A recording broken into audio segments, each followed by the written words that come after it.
قل، اے نبی ان سے کہہ دیجئے، افغیر اللہ تامرونی اعبد ایھا الجاہلون، اے نبی ان سے کہیے کہ اے جاہلو، اے نادانو، اے حرص و ہوا کے بندو۔ ایک بات ذرا نوٹ کر لیجئے کہ لفظ جاہل جب ہم اردو میں بولتے ہیں اس کا مفہوم کچھ اور ہے، بلکہ وہ میرے نزدیک نسبتاً ہلکا ہے۔ عربی میں یہ لفظ اس سے کہیں زیادہ ثقیل معنی میں ہے۔ اردو میں ہم جاہل کہتے ہیں اس شخص کو جو پڑھا لکھا نہیں ہے۔ عربی میں ہو سکتا ہے کہ کوئی شخص بہت بڑا عالم ہو پھر جاہل ہو۔ جاہل کا لفظ عربی میں آتا ہے ایک ایسے شخص کے لیے جو خواہشات سے مغلوب ہے، جذبات سے مغلوب ہے، شہوات سے مغلوب ہے۔ ایک تو وہ شخص ہے کہ جو اپنی عقل سے راستہ دیکھ رہا ہے اور چل رہا ہے، اور ایک وہ شخص ہے کہ جو اندھا بہرا ہو کر خواہشات کے پیچھے لگا ہوا ہے، جو جذبات کا غلام بن گیا ہے، جو شہوات کی بندگی کر رہا ہے، وہ جاہل ہے۔ تو در حقیقت عربی زبان میں عالم کے مقابلے میں جاہل نہیں ہے، بلکہ جاہل ہے عاقل کے مقابلے میں۔ ایک وہ شخص ہے کہ جس کی زندگی میں عقل، اس کی سوجھ بوجھ، اس کے شعور کو اپر ہینڈ حاصل ہے، جذبات اس کے نیچے ہیں۔ اور ایک شخص وہ ہے کہ جس کے جذبات بالا تر ہے اور عقل اس کے نیچے دب گئی ہے۔ وہ شخص جو ہے وہ عاقل کے مقابلے میں جاہل ہے۔ تو یہاں کہا جا رہا ہے اے جاہلو، اے حرص و ہوا کے بندو، اے خواہشات کے غلاموں، کیا تم مجھے بھی یہ حکم دے رہے ہو کہ میں اللہ کے سوا کسی اور کی بندگی کروں؟ وَلَقَدْ أُوحِيَ إِلَيْكَ وَإِلَى الَّذِينَ مِن قَبْلِكَ، اور اے نبی دیکھ لیجئے آپ کی طرف بھی وحی کی جا چکی ہے، لَإِنَّ أَشْرَكْتَ لَيَحْبَطَنَّ عَمَلُكَ وَلَتَكُونَنَّ مِنَ الْخَاسِرِينَ۔ اگر بالفرض، میں پھر بالفرض کا اضافہ کر رہا ہوں، اگر بالفرض آپ نے بھی شرک کیا تو سارے اعمال آپ کے بھی حبط ہو جائیں گے اور آپ بھی خسارہ پانے والوں میں سے ہو کر رہیں گے۔ بَلِ اللَّهَ فَاعْبُدْ وَكُن مِّنَ الشَّاكِرِينَ، بس صرف ایک اللہ ہی کی بندگی کیجئے اور شکر کرنے والوں بندوں میں سے ہو جائیے۔ یہ اس سورہ زمر کی چند آیات میں نے آپ کو سنائی ہیں، یہ میرے نزدیک اس موضوع پر انفرادی سطح پر جو توحید عملی کا تقاضا ہے، یعنی عبادت رب اس حال میں کہ اطاعت کو اس کے لیے خالص کر دیا گیا ہو، اس موضوع پر یہ قرآن مجید کا ضربہ صدام ہے۔ اس سے ذرا آگے آئیے، سورہ مومن میں اسی عبادت کا ایک ایسوٹیرک ایلیمنٹ ہے، ایک تو ایکسوٹیرک ایلیمنٹ ہے جو نظر آتا ہے۔ آپ نے اللہ کے حکم کے مطابق کوئی عمل کیا، دیکھنے والوں کو نظر آ جائے گا۔ آپ نے کوئی اور کسی چیز سے احتراز کیا، بچے اس لیے کہ وہ حرام ہے، لوگوں کو معلوم ہو جائے گا۔ آپ کسی محفل میں ہیں جس میں شراب نوشی ہو رہی ہے، ہمارے بہت سے لوگوں کو اس کا تجربہ ہوتا ہے، باہر جاتے ہیں، کوئی ایسی پارٹی ہے کہ وہاں شراب سرو ہو رہی ہے اور آپ نہیں پی رہے، تو لوگ اب آپ سے پوچھتے ہیں کہ آپ کیوں نہیں پی رہے، کیا وجہ ہے، اور آپ کہتے ہیں کہ یہ ہمارے دین میں حرام ہے۔ یہ گویا کہ ایک ظاہری عمل ہو گیا، آپ کی بندگی کا ظہور ہوا، اس کا اظہار ہوا۔ ایک اسی بندگی کا ایسوٹیرک ایلیمنٹ ہے جو اندر ہی اندر ہوتا ہے، وہ ہے اللہ سے دعا۔ اور اصل میں دعا جان لیجئے، ایک دعا تو ہے جو ہم کرتے ہیں ہاتھ اٹھا کر اور مانگتے ہیں، پھر وہ دعا جو باجماعت ہوتی ہے، یہ تو ظاہری ایک دعا عمل ہے جو نظر آ گیا۔ اصل دعا وہ ہے تضرعا وخیفہ، وہ جو انسان دون الجہر من القول، زبان ہلائے بغیر دل ہی دل میں جو اللہ کو وہ پکار رہا ہوتا ہے، اللہ سے استدعا کرتا ہے، اللہ سے ہم کلام ہوتا ہے، اللہ کے سامنے اپنی خطاؤں کا اقرار کرتا ہے۔ یہ جو اندر ہی اندر کی سرگوشی ہے، اس کو حضور صلی اللہ علیہ وسلم نے عبادت کا لب لباب اور عبادت کا جوہر قرار دیا۔ فرمایا الدعاء هو العبادہ، الدعاء مخ العبادہ، دعا ہی تو عبادت کا جوہر ہے۔ یہ دعا ہی تو اصل میں مخ کہتے ہیں عربی زبان میں ہڈی کا جو گودا ہوتا ہے اس کو، کہ اصل میں جو گودا ہے اس کا جو جوہر ہے وہ در حقیقت دعا ہے۔ تو اب اسی توحید عملی کا ایک دوسرا تقاضا یہ ہوگا کہ کبھی بھی انسان اللہ کے سوا کسی اور کو نہ پکارے، اور نمبر دو یہ کہ اس کا یہ پکارنا جو ہے، دعا کرنا جو ہے اپنے پروردگار سے، یہ بھی مخلصین لہ الدین، اس کے لیے اپنی اطاعت کو خالص کرتے ہوئے، اس لیے کہ اگر آپ اطاعت میں شرک کر رہے ہیں تو اللہ سے دعا کرنے کا منہ ہی نہیں ہے۔ کس منہ سے اللہ کو پکار رہے ہیں جبکہ آپ نے اللہ تعالیٰ کے ساتھ وہ توحید فی العبادت کا تقاضا پورا نہیں کیا؟ آپ اللہ کے ساتھ اور ہستیوں کی بھی پوجا کر رہے ہیں، آپ نے اللہ کے ساتھ کچھ اور ہستیوں کو بھی مطاع بنایا ہوا ہے، اور تو کیا آپ نے نفس کو مطاع بنایا ہوا ہے، آپ نے دولت کو محبوب بنایا ہوا ہے اللہ سے بڑھ کر، تو کیا منہ ہے آپ کا کہ آپ اللہ سے ہم کلام ہو؟ لہذا در حقیقت یہ اندر کی جو اصل دعا ہے یہ وہی شخص کر سکے گا، اور اسی کا دل لگے گا اس میں کہ جو اپنی جگہ پر یہ احساس رکھتا ہو کہ میں نے اللہ کی بندگی کی ہے خالصتاً، اسی کی بندگی، تمام بندگیوں سے آزاد ہو کر، تبھی اللہ سے دعا انسان صحیح معنی میں کرتا ہے۔ تو اس سورہ مبارکہ میں ایک سے زائد مرتبہ یہ مضمون آیا ہے، فَادْعُوا اللَّهَ مُخْلِصِينَ لَهُ الدِّينَ، بس دعا کیا کرو اللہ سے، پکارا کرو اللہ کو، لیکن شرط اس کے ساتھ ہے مخلصین لہ الدین، اس کے لیے اپنی اطاعت کو خالص کرتے ہوئے۔ اگر یہ نہیں ہو سکتا، ایک شخص کی زندگی جو ہے وہ غفلت میں گزری ہے، جہالت میں گزری ہے، نادانی میں گزری ہے، اب وہ اللہ کو پکارنا چاہتا ہے تو پہلے عہد کرے کہ اللہ جو بھی خطائیں تھی وہ آپ فرما دے، جو بھی مجھ سے غلطیاں ہوئی، تیرے احکام جو میں نے توڑے، اب عہد کرتا ہوں کہ آئندہ کوئی تیرا حکم نہیں توڑوں گا۔ تو اب اللہ کو پکاریے، اللہ سے دعا کیجئے۔ اسی چیز کا نام ہے استغفار اور توبہ۔ یہ جو حضور صلی اللہ علیہ وسلم نے فرمایا کہ میں بھی 70 مرتبہ اللہ سے استغفار کرتا ہوں، استغفر اللہ ربی من کل ذنب واتوب الیہ، میں استغفار کر رہا ہوں اللہ سے اپنی تمام خطاؤں پر، اور اب میں اس کی طرف متوجہ ہوتا ہوں، توبہ کر رہا ہوں، توبۃ نصوح، خالص توبہ۔ تو استغفار اور توبہ جو ہے یہ در حقیقت دعا کے لیے گویا کہ بمنزلہ تمہید ہے۔ استغفار کیجئے، توبہ کیجئے، اب اللہ کو پکاریے، اللہ سے دعا کیجئے۔ تو فرمایا فَادْعُوا اللَّهَ مُخْلِصِينَ لَهُ الدِّينَ، اور اسی سورہ مومن میں وہ آیت بھی آئی ہے جو آپ نے اکثر جمعوں کے خطبوں میں اور وعظوں میں سنی ہوگی، قَالَ رَبُّكُمُ ادْعُونِي أَسْتَجِبْ لَكُمْ إِنَّ الَّذِينَ يَسْتَكْبِرُونَ عَنْ عِبَادَتِي سَيَدْخُلُونَ جَهَنَّمَ دَاخِرِينَ، تیرے رب نے یہ کہہ دیا ہے، اعلان کر دیا ہے، مجھے پکارو۔ قَالَ رَبُّكُمْ، تمہارے پروردگار کا اعلان عام ہے، مجھے پکارو، مجھ سے دعائیں کرو، میں تمہاری دعائیں قبول کروں گا۔ اور جو لوگ بربنائے استکبار میری عبادت اور میری دعا سے وہ ابا کرتے ہیں، انکار کرتے ہیں، اعراض کرتے ہیں، وہ جہنم میں داخل ہوں گے ذلیل و خوار ہو کر۔ اب یہ جو دو پہلو میں نے آپ کے سامنے توحید عملی کے بیان کیے، ایک اللہ کی بندگی ہمہ تن ہمہ وجوہ اور یکسو ہو کر، یک رنگ ہو کر، ایک صرف ایک ہی اللہ کو پکارنا، اسی سے استغاثہ، اسی سے دعا، اسی سے استمداد، اسی سے استعانت۔ اب اس سے آگے بات چلتی ہے، یہی توحید عملی۔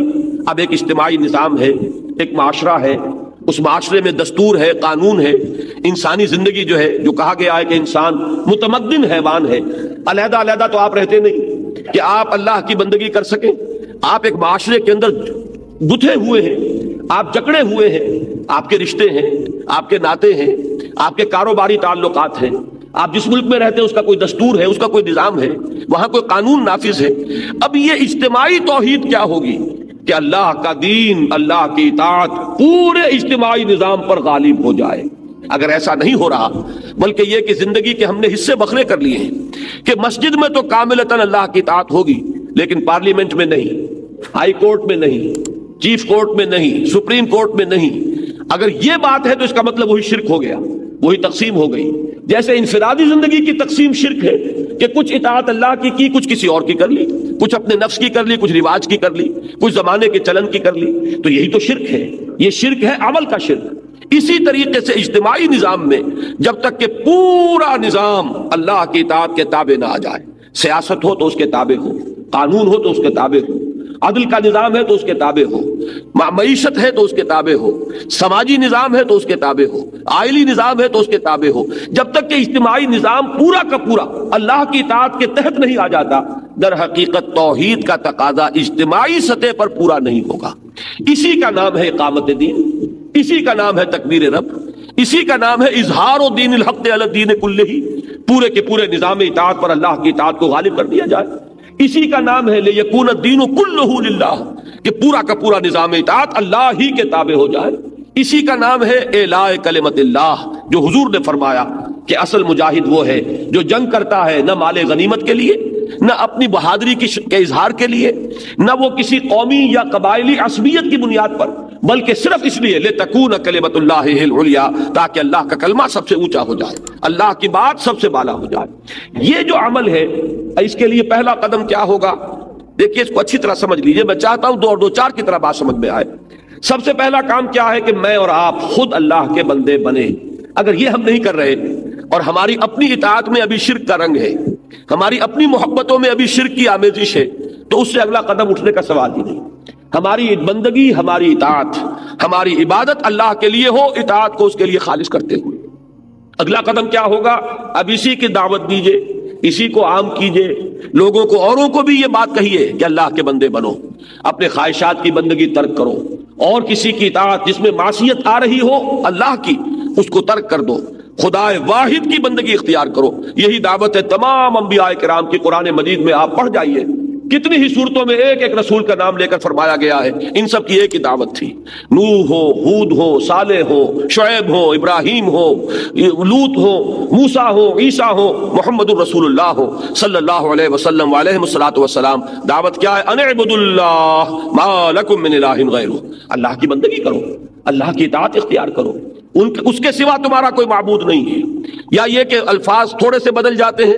ان اعبدوا اللہ واطیعون، اللہ کی عبادت اختیار کرو اور میری اطاعت کرو. اس لیے کہ اللہ کی اطاعت کس کے ذریعے ہوگی؟ اللہ کا قانون کس کے ذریعے معلوم ہوگا؟ اللہ کی مرضی اور نامرضی جو ہے اس کا علم کس کے ذریعے حاصل ہوگا؟ اللہ کا نمائندہ کون ہے؟ وہ اللہ کا رسول ہے. جو بھی رسول وقت کا ہے اس کی اطاعت لازم ہے، اس لیے کہ اس کی اطاعت در حقیقت اللہ کی اطاعت ہے. ما ارسلنا من رسول الا لیطاع باذن اللہ. ہم نے نہیں بھیجا کسی رسول کو مگر اس لیے کہ اس کی اطاعت کی جائے اللہ کے حکم سے.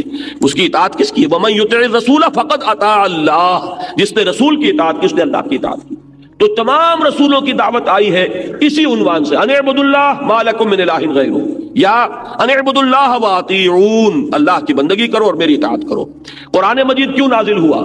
کتاب احکمت آیاتہ ثم فصلت من لدن حکیم خبیر اللہ تعبدوا الا اللہ. اللہ کے سوا کسی اور کی بندگی نہ کرو. تمہاری تخلیق کا مقصد کیا ہے؟ فرمایا وما خلقت الجن والانس الا لیعبدون. میں نے جنوں اور انسانوں کو پیدا ہی اس لیے کیا کہ میری بندگی کریں. یہ دعوت جو ہے اس کا مضمون آیا ہے اگلی سورت میں، سورہ حامیم السجدہ میں. بڑے پیارے الفاظ ہیں، ومن احسن قولا ممن دعا الی اللہ وعمل صالحا وقال اننی من المسلمین. اس شخص سے بہتر بات کس کی ہوگی جس نے اللہ کی طرف بلایا، اللہ کی بندگی کی دعوت دی، لوگوں کو پکارا اس بات کی طرف کہ حرص و ہوا کی بندگی کو چھوڑو، خواہشات کی غلامی سے آزادی حاصل کرو، غیر اللہ کی اطاعت کا قلادہ گردن سے اتار کر پھینکو، ہر اطاعت کے خلاف بغاوت کرو، صرف ایک اللہ کی اطاعت. ہاں جو اطاعت اس کے تابع ہو اس اطاعت کو قبول کرو. یہ دعوت جو ہے ایک اعتبار سے بڑی باغیانہ دعوت ہے. اس لیے کہ دنیا میں جس کسی نے اپنی خدائی کا تخت جمایا ہوا ہے، وہ فرعون ہو، وہ نمرود ہو، جو کوئی بھی حاکمیت کا مدعی بن کر بیٹھا ہوا ہے، جو کوئی بھی اس بات کا مدعی ہے کہ ملک ہمارا ہے، ہماری مرضی چلے گی. آج کا تصور جمہوریت یہی تو ہے، عوامی حاکمیت. عوام کے پاس سوورنٹی ہے، عوام مالک ہیں، لہذا عوام کے نمائندے جو چاہے قانون بنا دیں. وہ دو مردوں کو شادی کا حق دے دیں تو وہ دو مرد جو ہے میاں اور بیوی کی حیثیت سے رہ سکیں گے. وہ اگر ہم جنسی کو جائز قرار دے دیں، ہم جنسی جائز ہو جائے گی. وہ شراب کو چاہے تو بند کر دیں، چاہے تو اس کو کھول دیں. جیسے کہ امریکہ میں ہوا کہ پروہیبیشن ایکٹ بھی انہوں نے پاس کیا اور پھر اس کے لیے راستہ کھول دینے والا قانون وہ بھی انہی کا پاس کرتا ہے. یعنی یہ کہ قانون سازی کا اختیار مطلق عوام کے ہاتھ میں ہے، جو عوام کے نمائندوں کے ذریعے سے بروئے کار آئے گا. اگر یہ ہے تو یہ بھی بغاوت، اللہ سے بغاوت، اللہ کی حاکمیت کے خلاف اعلان جنگ. اب اس کے خلاف بغاوت یہ ہے دعوت بندگی رب. اللہ کے بندے بنو، ہر اطاعت سے، ہر غلامی سے، ہر چاہے وہ اپنے نفس کی ہو، اپنے خواہشات کی ہو، یا کسی مدعی حاکمیت کی ہو، جس کی بھی اطاعت اللہ کی اطاعت سے آزاد ہے اس سے اپنے آپ کو آزاد کرو. اقبال نے اسی کو کہا تھا بڑے خوبصورت انداز میں، یہ ایک سجدہ جسے تو گراں سمجھتا ہے، ہزار سجدوں سے دیتا ہے آدمی کو نجات. صرف ایک اللہ کا بندہ بننا کتنی بندگیوں سے نجات دلانے والی شے ہے، لیکن اس کے لیے بڑی ہمت اور بڑی جرأت کی ضرورت ہے، بڑی استقامت کی ضرورت ہے. اسی لیے اسی سورہ حامیم السجدہ میں فرمایا ہے، ان الذین قالوا ربنا اللہ ثم استقاموا تتنزل علیہم الملائکۃ الا تخافوا ولا تحزنوا وابشروا بالجنۃ التي كنتم توعدون. جو لوگ یہ کہیں کہ ہمارا رب اللہ ہے، پھر اس پر جم جائے، اس پر استقامت دکھائے، اس پر وہ خم ٹھوک کر کھڑے ہو جائے، اس کے خلاف کسی بات کو تسلیم کرنے کے لیے تیار نہ ہو، نہ اپنے نفس کی، نہ کسی اور کی، نہ داخل سے نہ خارج سے. تو یہ وہ لوگ ہیں جن پر فرشتوں کا نزول ہوتا ہے کہ نہ کوئی غم کھاؤ، نہ کوئی رنج اور افسوس کو قریب آنے دو، خوشیاں مناؤ اس جنت کی جس کا تم سے وعدہ کیا گیا تھا. یہ کون لوگ ہیں؟ شرط صرف ایک، جو یہ کہے کہ ہمارا رب اللہ ہے پھر اس پر جم جائے. تو سورہ حامیم السجدہ کا مضمون ہے اب اس کی دعوت، بندگی رب کی دعوت. اب آئیے اس کے بعد یہ سورہ شورا، اس میں وہ مضمون آیا ہے کہ جو آپ کے پاس بھی یہ آیات ہیں. اب ان آیات کو سامنے رکھیے اور اس کے ایک ایک لفظ کے اوپر توجہ صرف کیجیے. ارشاد ہوتا ہے شرع لکم. ان آیات کے مفہوم کے ضمن میں چونکہ بعض مغالطے کچھ لوگوں کو ہوئے ہیں خلوص و اخلاص سے، اور کچھ لوگ وہ دانستہ مغالطہ پیدا کرنا چاہ رہے ہیں، لہذا میں یہ چاہتا ہوں کہ آپ اس کے ایک ایک لفظ کو اچھی طریقے سے سمجھیں. شرع لکم، شرع وہی لفظ ہے جس سے شریعت بھی بنا ہے اور اسی سے شارع بنا ہے. شارع عام نہیں ہے، شارع کسے کہتے ہیں؟ راستے کو. اور شریعت یہ بھی در حقیقت ایک راستہ ہے جس پر کہ اللہ اور اس کے رسول نے چلنے کا حکم دیا ہے، یہ کرو یہ نہ کرو. وہ شریعت، یہ شارع. اور یہیں سے لفظ آیا شرع، مقرر کر دیا تمہارے لیے. شرع لکم، مقرر کیا تمہارے لیے. من الدین، دین میں سے. اب دین میں سے کے دو مفہوم ہو سکتے ہیں، اس لیے کہ چونکہ جب بحث ہوتی ہے، گفتگو ہوتی ہے، یہ نہیں ہے یہ ہے، تو میں اصل میں ثابت یہ کر دینا چاہتا ہوں کہ قرآن اپنے مضامین پر اس طریقے سے محافظت کرتا ہے کہ جتنے ممکن ترجمے کیے جا سکتے ہیں وہ سامنے رکھ لیجئے، مراد سب کی ایک ہوگی، سوائے اس کے کہ اس سے کنفیوژن پیدا کرنے کی کوشش کی جا رہی ہو اور کوئی چیز نہیں ہوتی. نتیجتاً بات وہیں پہنچ جائے گی. اگر ایک جگہ پر دو ترجمے ممکن ہے، کوئی حرج نہیں، ان دونوں ترجموں کو دیکھیے کہ بات آخر کہاں جا رہی ہے، تو اس کی ایک مثال آ جائے گی کہ منطقی طور پر جو نتیجہ نکل رہا ہے وہ دونوں ترجموں کا ایک ہے. شرع لکم من الدین. اب یہاں پر من الدین کے دو ترجمے، فارسی ذرا سی اپنے سامنے رکھیے کہ از قسم دین. ایک ترجمہ تو یہ ہوگا دین کی قسم سے تم پر وہ چیز لازم کی جا رہی ہے، یا در بارے دین، دین کے بارے میں یہ بات لازم کر دی گئی، طے کر دی گئی. یہ دو ترجمے اس کے ممکن ہیں. شرع لکم من الدین، طے کر دیا ہے تمہارے لیے از قسم دین، یا طے کر دیا ہے تمہارے لیے در بارے دین، دین کے بارے میں، دین کے ضمن میں. اب یہاں سمجھیے دین کہتے کسے ہیں. یہ لفظ قرآن مجید کی ایک بڑی بنیادی اصطلاح ہے. اس کا جو سب سے بنیادی مفہوم ہے عربی زبان میں، یہ میں نے بارہا کہا ہے، آج پھر اشارہ کر رہا ہوں کہ جتنی اصطلاحات ہیں قرآن مجید کی، یہ سب عربی زبان کے الفاظ تھے. جب قرآن نازل ہو رہا تھا اس وقت یہ عربی میں مستعمل تھے. نیا لفظ قرآن مجید لاتا تو عرب سمجھتے نہیں. ظاہر بات ہے کہ پک اینڈ چوز کیا ہے قرآن نے. وہ جو زبان مستعمل تھی، جو عربی مبین تھی، جو اہل عرب استعمال کر رہے تھے، اس میں سے الفاظ کا انتخاب کیا ہے. وہ انتخاب حکمت کی بنیاد پر ہے. اچھا، ایک تو ہے عام الفاظ کا انتخاب، ایک یہ ہے کہ جب اسے اصطلاح کی شکل دی ہے تو اس میں اضافی مفہوم خود پیدا کیا ہے. مثال کے طور پر صوم کے کیا معنی ہے؟ رک جانا. اب رک جانے کے کیا معنی ہے؟ کس چیز سے رک جانا؟ اب صوم جو دین میں ہے وہ ایک اصطلاح ہے. صوم وہ روزہ ہے کہ صبح سے لے کر اور سورج کے غروب ہونے تک، طلوع فجر سے اور غروب شمس تک انسان کا کھانے پینے سے رک جانا، اپنی جنسی شہوت کو پورا کرنے سے رک جانا، جائز چیزیں بھی نہ کھا سکتے ہو نہ پی سکتے ہو، جائز طریقے سے بھی اپنی شہوت کے تقاضے کو پورا نہیں کر سکتے. یہ پورا قانون جو ہے اس کو پس منظر میں رکھیے. تو اب یہ صوم کا مطلب ہے. صوم کے معنی صرف رک جانا نہیں ہے. تزکیہ کے معنی کیا ہے؟ تزکیہ کے معنی پاک کرنا، صاف کرنا. لیکن زکوٰۃ کے معنی کیا ہے؟ زکوٰۃ آپ کہتے ہیں زکوٰۃ کے معنی پاک کرنا، صاف کرنا، جس طرح چاہے کوئی پاک کر لے، صاف کر لے. نہیں، زکوٰۃ اب ایک اصطلاح ہے. زکوٰۃ کا مفہوم ہے کہ اپنے مال کو پاک کرنے کے لیے جو طریقہ اللہ نے اور اس کے رسول نے معین کر دیا، اب اس کا نام زکوٰۃ ہوگا. یہ نہیں کہ کوئی شخص کھڑا ہو جائے، لغات القرآن نام کی کتاب لکھ دے، اور وہ باتیں تو صحیح ہوں گی کہ عربی زبان میں یہ لفظ اس معنی میں مستعمل تھا، لیکن اس لغوی مفہوم کو لے کر اصطلاحی مفہوم جو ہے اس سے بالا تر کر دینا، یہ ایک بہت بڑا گمراہی کا راستہ ہے جس کو کہ اس دور میں کچھ لوگوں نے دانستہ اختیار کیا ہے. اسی طرح صلاۃ کے معنی کیا ہے؟ صلاۃ کے معنی کسی کی طرف متوجہ ہونا. اب اقدام الی الشیء، یہ صلاۃ ہے. اب کوئی شخص کہے کہ صاحب صلاۃ کے معنی متوجہ ہونا، بس اللہ سے لو لگا لیں، بیٹھے بیٹھے کر لیں، کھڑے کھڑے کر لیں، لیٹے لیٹے کر لیں. یہ صلاۃ جو ہے 5 نمازیں اور یہ 12 رکعتیں اور یہ 8 اور یہ 7 اور یہ فلاں اور اس کے لیے یہ شرط اور اس کے لیے رکوع اور سجود، یہ کوئی ضروری نہیں ہے. اس لیے کہ صلاۃ کے معنی تو صرف یہ ہے. تو یہ پھر میں عرض کروں گا کہ بہت بڑا دھوکہ ہوگا. صلاۃ کے معنی یقیناً توجہ کے ہیں، لیکن صلاۃ کی روح جو ہے اللہ کی طرف متوجہ ہونا ہے. یہی وجہ ہے کہ صلاۃ ہم شروع کرتے ہیں تو کیا پڑھتے ہیں؟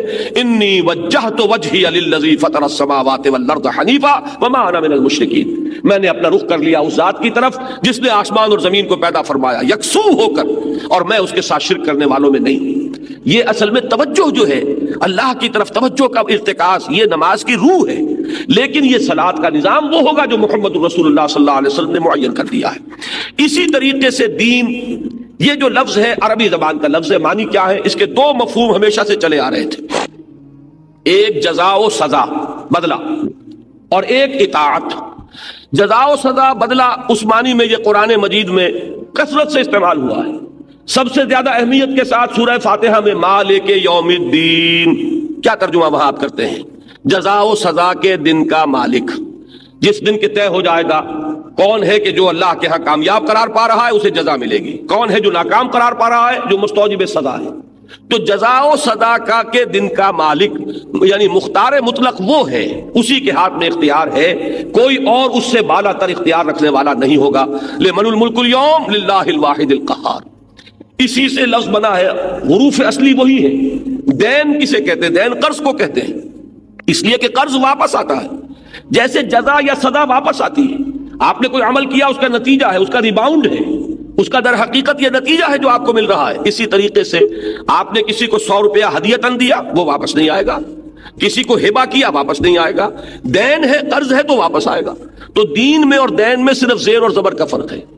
اسی طریقے سے آتا ہے اطاعت کے معنی میں اور جزا و سزا کے معنی میں، کما تدین و تدان، جیسا کرو گے ویسا بھرو گے، تمہیں بدلہ مل کر رہے گا۔ جیسے آپ اردو میں کہتے ہیں جیسا کرو گے ویسا بھرو گے، کما تدین و تدان۔ یہ ہے اس کا ایک مفہوم کہ جس میں جزا اور سزا اور بدلہ یہ ایک اہم جز کی حیثیت سے شامل ہے۔ دوسرا کیا ہے؟ اطاعت۔ حضور نے فرمایا، بڑی پیاری حدیث ہے، کاش کہ یہ آپ لوگ یاد کر کے اٹھیں، الکیس من دان نفسہ وعمل لما بعد الموت۔ اصل میں ہوشیار آدمی، سمجھدار آدمی وہ ہے جو اپنے نفس کو اپنا مطیع بنا لے، اس کے اوپر غالب آ جائے۔ تو یہاں پر اطاعت کا مفہوم جو ہے اور قانون کا مفہوم کہ اسی کے مطابق اس سے عمل کروائے، یہ ہے در حقیقت اطاعت دین کا دوسرا مفہوم۔ ان دونوں کو جمع کیجئے، اس سے ایک تصور قرآن مجید ابھار کر لاتا ہے۔ ظاہر بات ہے کہ دنیا میں جو بھی نظام ہوگا اس میں کوئی مطاع مطلق ہوگا جس کی اطاعت لازم ہوگی، اس کا قانون اگر اس کے مطابق عمل کیا جائے گا جزا ملے گی، خطابات ملیں گے، آپ کو طرح طرح سے نوازا جائے گا، اور اگر اس قانون کی خلاف ورزی کی جائے گی سزا ملے گی، جیل میں ٹھوسا جائے گا یا آپ کو سولی پر چڑھا دیا جائے گا وغیرہ وغیرہ۔ یہ پورا تصور جو ہے ان کو جمع کر لیجئے تو اب دین ہے نظام اطاعت۔ جس ہستی کو مطاع مطلق مانا جائے گا وہی در حقیقت اسی کی طرف اس دین کی نسبت ہوگی۔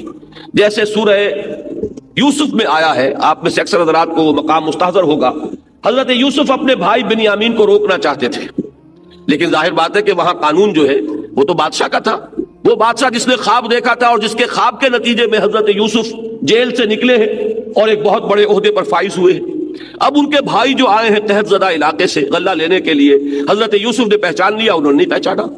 انہوں نے کہا اگلی دفعہ آؤ، انہوں نے چونکہ 11 آدمیوں کا راشن لیا اور آئے تھے 10 بنیامین ساتھ نہیں تھے، وہ کہاں ہے تمہارا بھائی جس کا تم کہہ رہے ہو کہ اس کے لیے بھی راشن ملنا چاہیے؟ کہا کہ وہ ہے، باپ ہے، اس کا بوڑھا باپ ہے، وہ اسے اپنے سے جدا نہیں کرتا۔ فرمایا کہ اگلی دفعہ اگر اسے ساتھ لے کر نہیں آئے تو اس کا حصہ نہیں ملے گا۔ لہذا وہ کسی طرح خوشامد کر کے حضرت یعقوب کو انہوں نے آمادہ کیا، بنیامین کو بھی لے کر آ گئے۔ اب حضرت یوسف روکنا چاہتے، لیکن جو مصر میں نظام اس وقت ہے، اس بادشاہ کا ملوکیت کا نظام، اس میں جو قانون ہے ما کان لیأخذ اخاہ فی دین الملک، حضرت یوسف کے لیے یہ ممکن نہیں تھا کہ حضرت بنیامین اپنے بھائی کو وہ روک سکتے، پکڑ سکتے دین الملک میں۔ یہ دین الملک کی اصطلاح کو ذہن نشین کر لیجئے۔ اسی لیے اللہ تعالیٰ نے وہ ایک ہیلہ جو ہے وہ اختیار فرمایا، جس کو کہ فرمایا گیا کذالک کدنا لیوسف ما کان لیأخذ اخاہ فی دین الملک، اس طرح ہم نے یوسف کے لیے ایک شکل پیدا کر دی، ورنہ اس کے لیے یہ ممکن نہیں تھا کہ وہ اس قانون ملکی، قانون ملکی، بادشاہ کے قانون کے تحت جو اس وقت نافذ تھا، وہ اپنے بھائی کو روک سکتے۔ تو دین الملک کی اصطلاح آپ نے ذہن میں رکھی ہے، بادشاہت کا دین، بادشاہت کا نظام، جس میں مطاع مطلق کون ہے؟ بادشاہ۔ اس کا قانون ہے کہ جو واجب الاطاعت ہے، وہی جس کا میں نے ابھی ذکر کیا تھا۔ فرعون نے کیا کہا تھا؟ چند صدیوں بعد کا واقعہ اسی مصر کا ہے کہ فرعون جو ہے جب حضرت موسیٰ علیہ السلام اس کے پاس دعوت لے کر آئے توحید کی، اس نے کیا کہا؟ الیس لی ملک مصر، کیا مصر کی بادشاہی میری نہیں ہے؟ میرا حکم چلے گا، میں کسی اور کو ماننے کے لیے تیار نہیں۔ اس کا نام ہے دین الملک، جسے آج آپ کہیں گے بادشاہی نظام۔ ایک ایسا نظام جس میں بادشاہ کے ہاتھ میں حاکمیت ہے، وہ مختار مطلق ہے، وہ جو چاہے قانون بنا دے، اس سے بالا تر ادارہ کوئی نہیں، وہ کسی کے سامنے جواب دے نہیں، اس کی زبان سے نکلا ہوا ہر لفظ قانون کے درجے میں ہے۔ یہ نظام کیا ہوگا؟ دین الملک۔ اسی پر قیاس کیجئے آج کا نظام کیا ہے؟ یہ دین جمہور ہے، کہ یہاں حاکمیت جمہور کی ہے، ان سے بالا تر کوئی نہیں، ان سے اوپر کوئی نہیں، ان کا فیصلہ آخری ہے، ان کے نمائندے جو طے کر دیں گے وہ لازماً کتاب قانون کا جز بن جائے گا۔ یہ دین الجمہور ہے، اور اس سے بالا تر سب سے اعلیٰ نظام وہ دین اللہ ہے۔ دین اللہ کیا ہے؟ اللہ ہے مطاع حقیقی، اللہ ہے مالک حقیقی، اللہ ہے حاکم حقیقی، اللہ کے لیے حاکمیت ہے، سروری زیبا فقط اس ذات بے ہمتا کو ہے، حکمراں ہے ایک وہی، باقی بتانے آزری، سارا نظام اس کے تابع آ جائے گا، یہ دین اللہ ہو جائے گا۔ تو فرمایا وہ دین جو ہے ہم نے تمہارے لیے وہی چیز مقرر کی ہے، شرع لکم من الدین ما وصى به نوحا، جس کی کہ وصیت کی تھی اللہ نے نوح کو، والذی اوحینا الیک، اور جس کی وحی کی ہے اے نبی ہم نے آپ کی طرف صلی اللہ علیہ وسلم، وما وصینا به ابراہیم و موسیٰ و عیسیٰ، اور جس کی وصیت ہم نے کی تھی ابراہیم کو اور موسیٰ کو اور عیسیٰ کو۔ یہاں تک رک کر ذرا توجہ کیجئے، اس سے ایک حقیقت سامنے آ گئی کہ ان پانچوں رسولوں کا دین ایک ہی ہے، دین میں کوئی فرق نہیں۔ آپ حیران ہوں گے کہ شریعت میں تو فرق ہے، کہیں تفصیلی احکام جو ہے ان میں تو تبدیلی ہوئی ہے۔ روزے کی جو شکل ہمارے ہاں ہے یہود کے ہاں یہ نہیں تھی، بعض چیزیں اس میں زیادہ سختی کی تھیں، بعض نرمی کی تھیں۔ اس میں مثلاً یہ بھی تھا کہ آپ رات کو سو گئے تو روزہ شروع ہو گیا، سحری کا کوئی تصور نہیں، اب اگلی شام تک یہ روزہ چلے گا۔ اسی طریقے سے ان میں بعض روزے وہ بھی تھے کہ جن میں بولنے پر بھی پابندی تھی، جس کا کہ سورہ مریم میں ذکر ہے، انی نذرت للرحمن صوما فلن اکلم اليوم انسیا، میں نے ایک نظر مانی تھی رحمان کے لیے، ایک روزہ رکھنا تھا، وہ روزہ رکھا ہوا ہے تو میں بات نہیں کر سکتی کسی سے، اشارے میں یہ بات سمجھا دیجیے۔ تو صوم میں اضافی پابندی یہ بھی تھی، جبکہ ہمارے ہاں ایسا کوئی روزہ نہیں ہے کہ جس میں بولنے پر بھی پابندی ہو۔ تو شرعی احکام میں فرق ہوا ہے۔ نماز کی یہ شکل جو حضرت جبرائیل علیہ السلام نے حضور کو سکھائی اور حضور نے پوری امت کو سکھائی اور حکم دے دیا کہ صلو کما رأیتمونی اصلی، نماز پڑھو جیسے کہ مجھے دیکھتے ہو کہ میں نماز پڑھتا ہوں۔ ظاہر بات ہے کہ نماز کی یہی شکل بعین ہی یہود کے لیے نہیں تھی، سابقہ امتوں کے لیے نہیں تھی۔ تو نوٹ کیجئے کہ دین سب کا ایک ہے، شریعتیں مختلف ہیں۔ یہ دو الفاظ اب بالکل علیحدہ علیحدہ آپ کے سامنے آ جانے چاہیے۔ دین آدم سے لے کر این دم تک اس میں کوئی فرق نہیں ہے، لیکن شریعت مختلف اوقات میں بدلتی رہی، تفاصیل جو ہے احکام کی ان کے اندر تغیر و تبدل ہوتا رہا۔ ما ننسخ من آیت او ننسها نأتی بخیر منہا او مثلہا، ہم جب بھی کبھی آیت کو منسوخ کرتے ہیں، کسی حکم کو بدل دیتے ہیں تو اس جیسا یا اس سے بھی بہتر حکم لے کر آتے ہیں۔ اگر شریعت موسوی کا ایک حکم ساقط ہوا، اس سے بہتر حکم وہ شریعت محمدی میں علی صاحب صلاۃ وسلام آ گیا ہے۔ تو یہ دو چیزیں اچھی طرح سمجھیے کہ دین ایک ہے، شریعت مختلف ہے۔ اس کو اس مثال سے آپ سمجھ سکیں گے۔ آج کل ہم دو الفاظ استعمال کرتے ہیں، کانسٹیٹیوشن اور لا، ان دونوں میں فرق ہے۔ کانسٹیٹیوشن نظام کو طے کرتا ہے اور لا وہ ہے جو اس نظام کے تحت وجود میں آتا ہے۔ لا بدلتا رہے گا، کانسٹیٹیوشن یہ طے کرے گا کہ کون ہے قانون ساز ادارہ، کون قانون بنائے گا، کس کو اختیار حاصل ہے۔ کانسٹیٹیوشن طے کرتا ہے ساورنٹی کس کی ہے، کانسٹیٹیوشن طے کرتا ہے کہ یہاں کے رہنے والوں کے حقوق کیا ہیں، کانسٹیٹیوشن طے کرتا ہے کہ یہاں جو ساورنٹی اگر ہے عوام کی فرض کیجئے تو کیسے ایکسرسائز ہوگی۔ اس طرح انتخابات ہوں گے، انتخابات سے یہ دو ہاؤس بنیں گے، اپر ہاؤس ہوگا، لوور ہاؤس ہوگا، اس طرح قانون جو ہے وہ وہاں پر کثرت رائے سے جو پاس ہوگا وہ سینٹ میں جائے گا، فلاں ہوگا۔ یہ سارا جو نظام ہے یہ کس نے دیا؟ دستور نے۔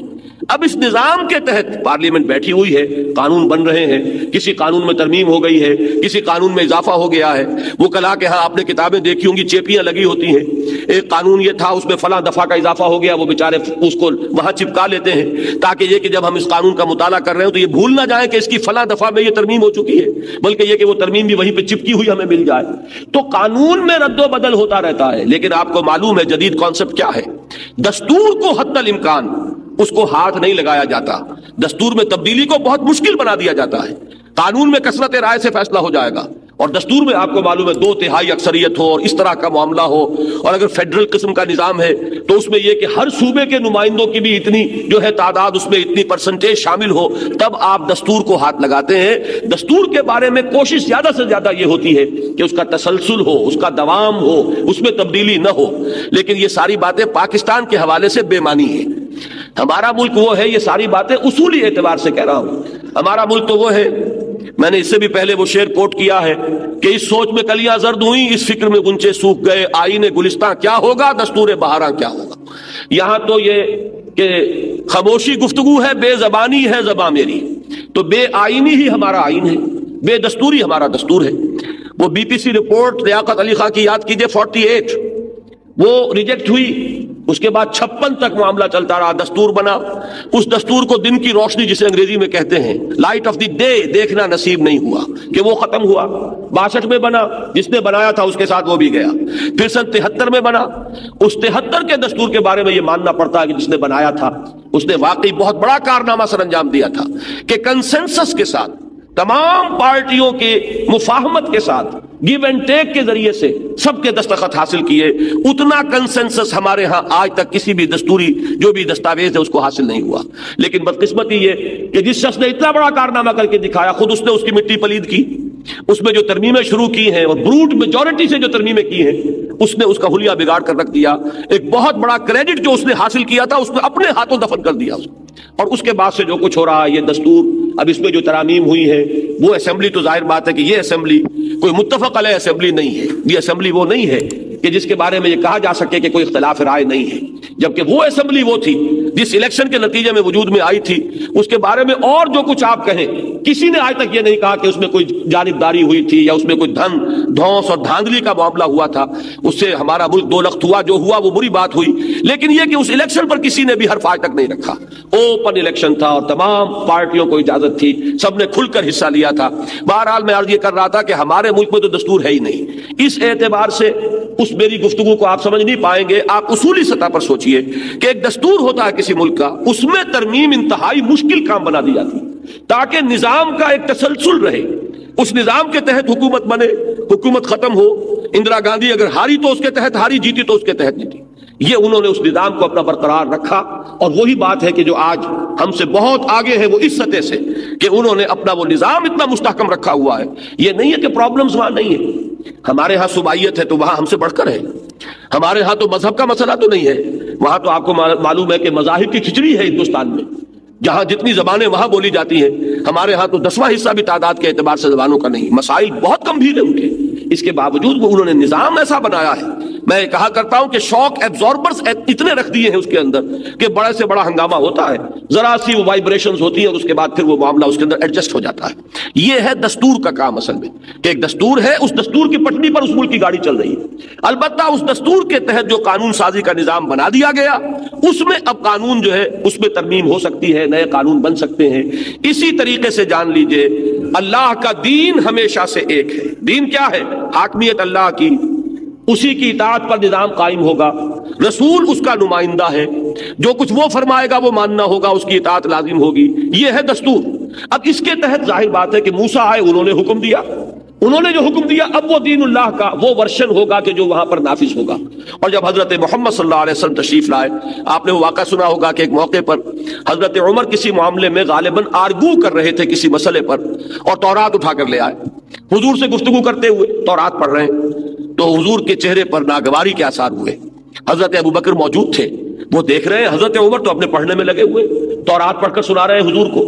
حضور کے چہرے پر شدید ناگواری اور شدید غضبناکی کے آثار دیکھ کر حضرت ابوبکر نے فرمایا، عمر کیا ہو گیا ہے تمہیں؟ تم دیکھتے نہیں ہو نبی اکرم صلی اللہ علیہ وسلم کے چہرے کو کہ آپ کی کیفیت کیا ہے؟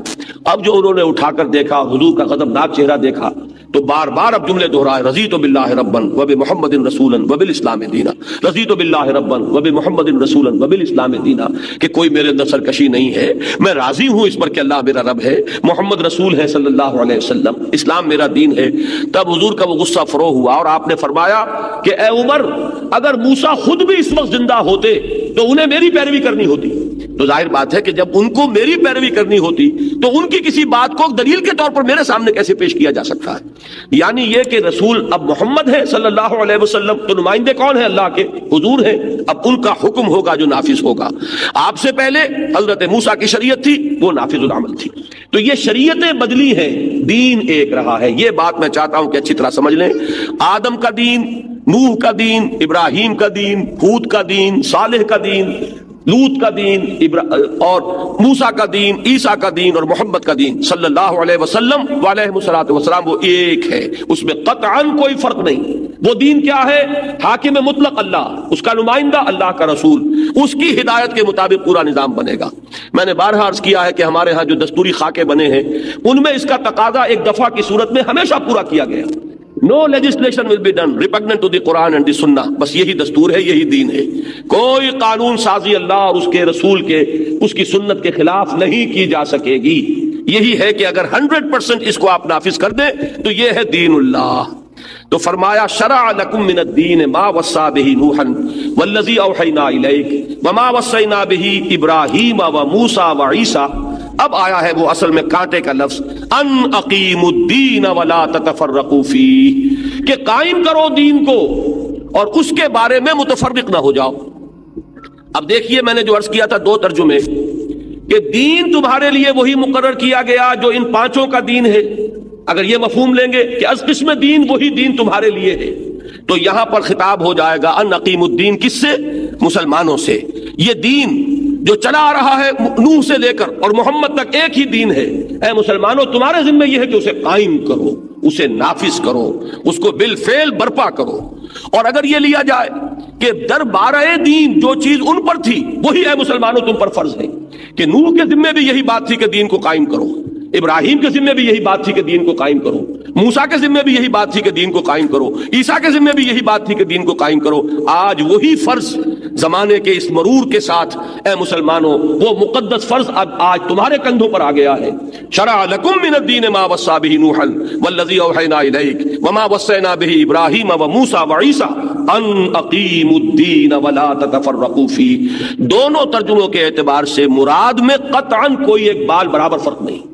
یہ چیز قطعی طور پر ثابت ہو گئی کہ مسلمانوں کے ذمے ہے اس دین کو قائم کرنا. یہ دین دیکھیے نا, اللہ کی حاکمیت وہ رکھی رہ جائے ایک طرف, اور آپ صرف نماز روزہ پڑھ کر یہ سمجھیں کہ اللہ کا دین قائم ہو گیا, تو یہ تو بہت بڑی سادہ لوحی ہے. اللہ کی حاکمیت تسلیم نہ کی جا رہی ہو, اللہ کا قانون نافذ نہ ہو, اللہ کی شریعت جو ہے اس کے مطابق معاملات طے نہ ہو رہے ہوں. یہ جو فرمایا گیا ہے سورہ مائدہ میں 3 دفعہ, من لم يحكم بما انزل الله فاولئك هم الكافرون ومن لم يحكم بما انزل الله فاولئك هم الفاسقون ومن لم يحكم بما انزل الله فاولئك هم الظالمون.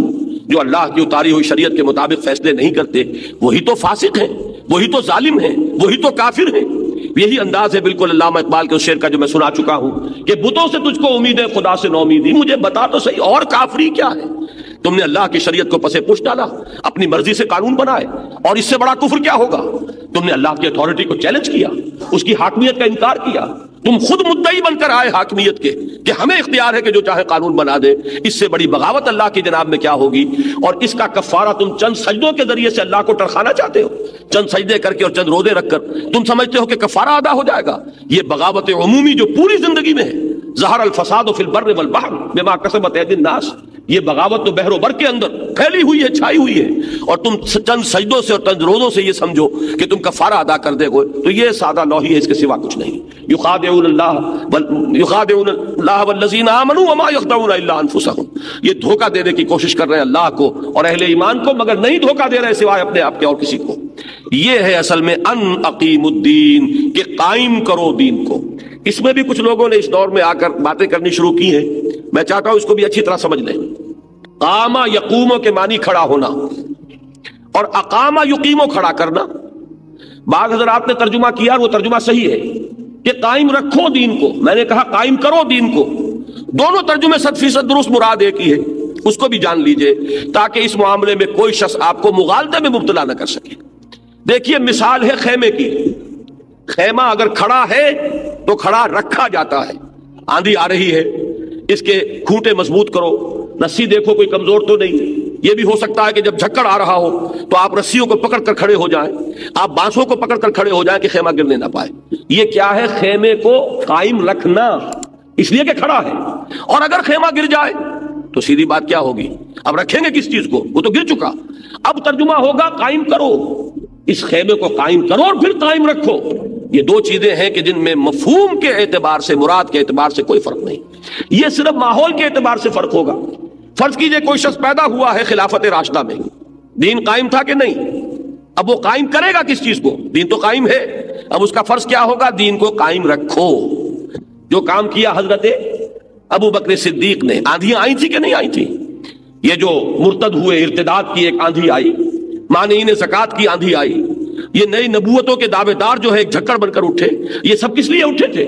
کہ وہ دین جو قائم کر دیا تھا محمد رسول اللہ صلی اللہ علیہ وسلم نے 23 برس کی محنت شاقہ کے نتیجے میں، جو پورے نظام زندگی کے اوپر اللہ کی اطاعت غالب کر دی تھی، اب وہ چاہتے تھے کہ کسی طریقے سے اس خیمے کو گرا دیں، اس دین کو پھر زمین بوس کر دیں، یہ دین پھر پامال ہو جائے۔ وہ جو حالی نے کہا ہے کہ پستی کا کوئی حد سے گزر نہ دیکھے، اسلام کا گر کر نہ ابھر نہ دیکھے، مانے نہ کبھی کہ بد ہے ہر جزر کے بعد دریا کا ہمارے جو اتر نہ دیکھے، تو کوششیں ہوئی کہ نہیں ہوئی؟ اس وقت حضرت ابو بکر کی وہ آہنی عزیمت تھی کہ جو اس دین کو قائم رکھنے کے لیے سامنے آ گئی ہے، اور کیسی ان کی وہ عزیمت تھی کہ حضرت عمر جیسے لوگوں کے پاؤں بھی اس وقت جو ہے ان کے اندر لرزہ طاری ہو گیا تھا۔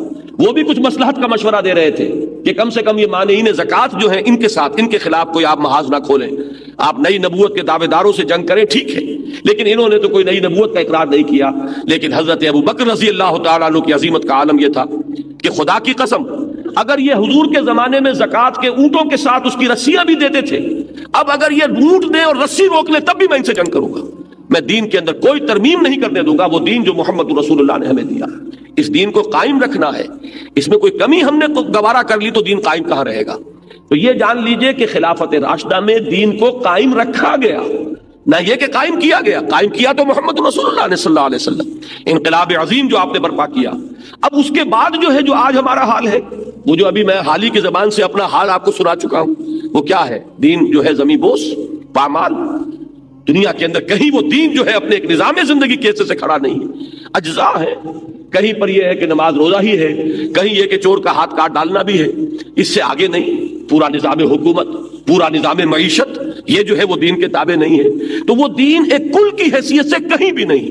آج ضرورت اس بات کی ہوگی کہ اس دین کو قائم کیا جائے، اور قائم کرنے کے بعد پھر اس کو قائم رکھا جائے۔ تو ان اقیم الدین، دیکھیے جب نماز کھڑی ہو جاتی ہے آپ کیا کہتے ہیں؟ قد قامت الصلاۃ، نماز کھڑی ہو گئی، اور اقیم الصلاۃ، نماز کو قائم کرو۔ یہی بات یہاں ہے، ان اقیم الدین، وہ دین جو تمہیں دیا گیا، وہی دین جو عیسیٰ کا، موسیٰ کا، ابراہیم کا، نوح کا، وہی دین محمد کا ہے صلی اللہ علیہ وسلم۔ اب اس دین کو قائم کرنا اے مسلمانوں تمہاری ذمہ داری ہے۔ ان اقیم الدین ولا تتفرقوا فیہ، اس میں بھی نوٹ کیجئے تتفرقوا کا اگر فیہ کا لفظ نہ آئے تو اس کا ترجمہ کچھ اور ہوگا۔ ولا تتفرقوا، متفرق نہ ہو جاؤ، تفرقے میں مبتلا نہ ہو جاؤ، علیحدہ علیحدہ گروپس نہ بن جاؤ، لیکن تتفرقوا فیہ، اس دین کے بارے میں متفرق نہ ہو۔ یہ دین ایک وحدت ہے، اس کی وحدت کو برقرار رکھو۔ اس دین کا معاملہ جو ہو گیا ہے آج ہمارے معاشرے کے اندر، اقبال کے وہ 2 اشعار ہیں جو اس کی صحیح تعبیر کرتے ہیں کہ اڑائے کچھ ورق لالے نے، کچھ نرگس نے، کچھ گل نے، چمن میں ہر طرف بکھری ہوئی ہے داستاں میری۔ یہ جو دین کے حصے بکھرے کر لیے گئے، دین کے ٹکڑے ٹکڑے کر لیے گئے، اسی کو کہا گیا الذین فرقوا دینہم، وہ لوگ کہ جنہوں نے اپنے دین کو پھاڑ ڈالا ہے، دین کے ٹکڑے کر دیے۔ فرق کسے کہتے ہیں؟ فرقو، تفریق، علیحدہ علیحدہ کر دینا، دین کے اجزاء کر دیے ہیں، دین کے ٹکڑے کر دیے ہیں۔ دین ایک آرگینک ہول ہے، یہ ایک حیاتیاتی اکائی ہے، یہ ناقابل تقسیم وحدت ہے، اس کے کسی جز کو دوسرے جز سے علیحدہ نہیں کیا جا سکتا۔ اور یہ تو اپنے آپ کو پیش کرتا ہے ٹیک اٹ اور لیو اٹ، قبول کرنا ہے تو پورے دین کو قبول کرو، اور اگر قبول نہیں ہے تو دفع ہو جاؤ۔ اس میں پرسنٹیج کے اوپر معاملہ نہیں ہوگا کہ 100% دین اگر پسند نہیں ہے تو چلو 50% قبول کر لو، 50% قبول نہیں ہے 33 پر ہی 5% ہو جائے گا پرسنٹیج، تو کسی طریقے سے 33% قبول کر لو، یہ معاملہ یہاں نہیں چلے گا۔ یہاں تو فزیولوجی کا آل اور نن لا، یا تو ہوگا تو کل کا کل ہوگا، اور اگر کل نہیں ہے تو پھر بالکل نہیں۔ یہ نہیں ہے کہ دین کو آپ کوئی حصے بکھرے کر کے اور اس کی کوئی فیصد نکال کر جو ہے اپنے آپ کو مطمئن کر لیں۔ یہ ہے اقیم الدین ولا تتفرقوا فیہ، دین کو قائم کرو اور اس کے بارے میں تب متفرق نہ ہو جاؤ۔ تمہیں یکجہتی کے ساتھ اس کامل دین کو قائم کرنے کے لیے بنیان مرصوص بننا ہے۔ یہ ہے وہ بات، دیکھیے اچھی طرح سمجھ لیجئے، یہ مکی صورت ہے سورہ شورا۔ ابھی وہ جو چیزیں پھر اسی کی شرح ہے وہ یہ کہ اللہ کو تو پسند ہے اپنے وہ بندے جو اس کی راہ میں جنگ کرتے ہیں ایسے جیسے سیسا پلائی ہوئی دیوار کو۔ ان اللہ یحب الذین یقاتلون فی سبیلہ صفا کانہم بنیان مرصوص۔ اصل میں یہ چیزیں ہیں یہ ہیں بیج جس سے کہ وہ درخت وجود میں آئے ہیں جو آپ کو مدنی صورتوں کے اندر نظر آتے ہیں. یہاں چونکہ یہ مکی دور ہے اور میرا اندازہ یہ ہے کہ یہ 7واں 8واں سال جو ہے مکی دور کا، وحی کے آغاز کے بعد وہ زمانہ ہے سورہ شورا کے نزول کا. تو فرمایا کہ اس دین کو قائم کرنا ہے مسلمانوں، تمہاری ذمہ داری ہے. یہ دین اللہ کی ایک بہت بڑی امانت اور اللہ کے ایک بہت بڑے فضل اور کرم کا مظہر بن کر تمہیں دیا گیا ہے. شرع لکم من الدین ما وصى به نوحا والذی اوحینا الیک وما وصینا به ابراہیم وموسیٰ وعیسیٰ ان اقیموا الدین ولا تتفرقوا فیہ. دین کو قائم کرو اور اس کے بارے میں متفرق نہ ہو جاؤ، اس کے ضمن میں ٹکڑے ٹکڑے نہ ہو جاؤ، اس کے ایک ایک حصے کو لے کر علیحدہ نہ ہو جاؤ. جیسے کہ کہا گیا قرآن مجید میں کہ کل حزب بما لدیہم فرحون، ہر ایک اپنے اپنے ٹکڑے کو لے کر بہت خوش ہے، اترا رہا ہے کہ ہمارے پاس دین ہے، لیکن اس کے پاس بھی دین کا ایک ٹکڑا ہے، اس کے پاس بھی دین کا ایک لوتھڑا ہے، اس نے دین کا ایک جز لے لیا ہے، اس نے دین کا ایک حصہ لے لیا ہے. حالانکہ دین در حقیقت جب تقسیم ہو جاتا ہے، آپ کو معلوم ہے کہ حیاتیاتی وحدت اسے کہتے ہیں جس میں تقسیم کا عمل نہیں ہو سکتا. ایک حیوان کو دو ٹکڑے کر دیں گے، نہ یہ حیوان رہے گا نہ وہ حیوان رہے گا. ہاں اگر کوئی سونے کی ڈلی ہے اس کو دو ٹکڑے کر دیجئے، یہ بھی سونا وہ بھی سونا. لیکن جو لیونگ میٹر ہے، حیاتیاتی وحدت یہ ہے کہ اس کے ٹکڑے نہیں ہو سکتے. وہ رہے گا تو ایک وحدت کی حیثیت سے رہے گا. جب وہ حیوان کو آپ نے ٹکڑے کر دیا، اب وہ بھی نہ وہ حیوان ہے نہ یہ حیوان ہے، دونوں مردہ ہیں، حیوانات کی فہرست سے خارج ہو گئے. اسی طرح دین کے جب ٹکڑے ہو جاتے ہیں وہ دین نہیں رہتا، وہ کوئی اور شے بن جاتی ہے. ظاہر بات ہے ٹکڑا تو اسی کا ہے، وہی اسی حیوان کے وہ دستیاں ہیں اور اسی کی رانے ہیں، لیکن وہ حیوان نہیں ہے، وہ حیوان ختم ہوا. اسی طرح جب دین کے ٹکڑے ہو جائیں گے، نظر تو آ رہا ہوگا کہ یہ بھی دین ہے، یہ نماز بھی دین ہے اور روزہ بھی دین ہے اور حج بھی دین ہے اور زکوٰۃ بھی دین ہے، لیکن یہ اجزاء اس کے یہ دست و بازو کاٹ کر علیحدہ کر دیے گئے ہیں. وہ دین ایک حیاتیاتی وحدت کی حیثیت سے موجود نہیں ہے. لہذا ان یہ بے معنی ریچولز بن کر رہ گئے ہیں، یہ رسومات بن کر رہ گئی ہیں جن میں وہ روح نہیں ہے. رہ گئی رسم ازاں روح بلالی نہ رہی، اور فلسفہ رہ گیا تلقین غزالی نہ رہی. وہ شکلیں رہ گئی ہیں، مختلف اعمال کی صورتیں رہ گئی ہیں، انہوں نے رسموں کی شکل اختیار کر لی ہے، وہ ریچولز بن کر رہ گئے ہیں. وہ روح کہاں رہی؟ کتنے لوگ ہیں جو سجدہ کر رہے ہیں، لیکن اقبال کے شعر کو یاد کیجئے، وہ سجدہ روح زمین جس سے کانپ جاتی تھی اسی کو آج ترستے ہیں ممبر و محراب. ایک سجدہ وہ ہے جو اللہ کا بندہ کر رہا ہو. انی عبداللہ، وہ جب سجدہ کرتا ہے زمین تھراتی ہے. یہ وہ شخص ہے کہ جس نے واقعتاً اپنے آپ کو اللہ کا بندہ بنا لیا ہے، جو ہر غلامی سے اپنے آپ کو آزاد کرانے کے بعد ایک مرد حر بن کر اللہ کے سامنے جھک رہا ہے. وہ سجدہ کچھ اور شے ہے، اور یہ سجدہ جو ہم کر رہے ہیں اس کے اندر چونکہ وہ روح باطنی موجود نہیں رہی، وہ ایک ریچول اور رسم کی شکل بن گئی ہے، لہذا اس میں وہ تاثیر نہیں ہے. اس کا یہ مطلب نہ لیجئے گا کہ میں اس سجدے کی نفی کر رہا ہوں، یہ ایک ہوگا مفہوم مخالف. میں جو کہہ رہا ہوں وہ یہ کہ ان ریچولز کو برقرار رکھیے، اس میں وہ روح پیدا کیجئے، اس میں وہ وحدت پیدا کیجئے. یہ نہیں کہہ رہا ہوں کہ چونکہ وہ روح نہیں رہی ہے لہذا ان کو بھی تج دیجئے، ان کو چھوڑ دیجئے. یہ در حقیقت اس کا منفی مفہوم ہوگا جو اگر کوئی شخص نکالے گا تو وہ اس کے اپنے ذہن کی پیداوار ہے. میرا مفہوم وہ نہیں ہے. میں یہ بتا رہا ہوں کہ یہ کمی ہے، اس کمی کو پورا کیجئے. ان اقیموا الدین ولا تتفرقوا فیہ، اس آیت کا جو بقیہ ٹکڑا ہے اس کو سمجھنے کے لیے ذرا جو پس منظر تھا عرب میں جب کہ یہ قرآن اتر رہا تھا اس کو ذہن میں لائیے. حضور کو مکے میں دعوت دیتے ہوئے 8 برس بیت گئے، فرض کیجئے 8 7 9، بہرحال یہ جو حضور کا قیام مکہ کا دور ہے اس کا نصف آخر جو ہے اس زمانے میں یہ نازل ہوئی. اب حضور صلی اللہ علیہ وسلم کی اپنی ایک ذہنی اور نفسیاتی کیفیت ہے جو آپ کو ان الفاظ کے بین السطور نظر آئے گی. حضور سوچتے ہیں کہ کیا وجہ ہے کہ میری یہ دعوت جو ہے لوگ قبول نہیں کر رہے. کیا یہ دعوت خلاف فطرت ہے؟ نہیں. کیا یہ دعوت خلاف عقل ہے؟ توحید کی دعوت نہیں. کیا میری طرف سے کوئی کمی رہ گئی ہے؟ نہیں. میں نے حد الامکان وہ جو حضرت نوح علیہ السلام کے الفاظ آئے ہیں سورہ نوح میں، رب انی دعوت قومی لیلا ونہارا فلم یزدہم دعائی الا فرارا. اے اللہ میں نے تو اپنی قوم کو رات کو بھی پکارا دن میں بھی پکارا، میں نے علن اعلان بھی پکارا، چھپ چھپ کر بھی ایک ایک کو دعوت پہنچائی، میں نے خاموشی کے ساتھ بھی لوگوں کے کانوں میں جا کر تیری دعوت پیش کر دی، اور میں نے ڈنکے کی چوٹ پکار کر بھی تیری دعوت بیان کر دی. لیکن کیا کروں کہ میری قوم جو ہے جتنا ہی میں نے انہیں پکارا، وہ جو ایک مصرع ہے کہ مرض بڑھتا گیا جوں جوں دوا کی، جتنی میں نے دعوت و تبلیغ میں اپنی جان کھپائی ان میں اعراض اور انکار اور کفر جو ہے وہ بڑھتا چلا گیا. یہ کیفیت ہے حضور صلی اللہ علیہ وسلم کی جس میں یہ آیت نازل ہو رہی ہے کہ اے نبی آپ کی یہ پریشانی اپنی جگہ درست، آپ کی یہ دعوت حق ہے، اس میں کوئی شک نہیں، آپ اللہ کے رسول ہیں، اس میں کوئی شک نہیں، آپ کی سیرت و کردار پر کوئی داغ اور دھبا موجود نہیں ہے کہ بڑے سے بڑا دشمن یہ کہہ سکے کہ دامن کو ذرا دیکھ، ذرا بندے قبا دیکھ، اپنے دامن کو تو دیکھو۔ حضور صلی اللہ علیہ وسلم پر کسی کو یہ حرف رکھنے کی یا انگلی رکھنے کا کوئی جرت نہیں ہوئی۔ تو اس اعتبار سے یہ باتیں سب اپنی جگہ ہیں، لیکن آپ سوچئے کبر علی المشرکین ما تدعوہم الیہ، یہ الفاظ ذرا غور کیجئے، بڑی بھاری ہے ان مشرکین پر وہ بات جس کی طرف آپ انہیں بلا رہے ہیں۔ یہ ایک اللہ کا بندہ بن جانا آسان نہیں ہے، اپنے مفادات پر ضرب آتی ہے۔ سب سے پہلے اپنی لذتیں جن کا انسان خوگر ہو گیا ہوتا ہے، اپنی عادتیں جن کا وہ عادی ہو گیا ہے، وہ گلچھرے جو اڑا رہا ہے حرام کے ذریعے سے، یہ نہیں ہے کہ بات سمجھ میں نہیں آ رہی، لیکن ان گلچھروں کو چھوڑنے کے لیے طبیعت آمادہ نہیں ہے۔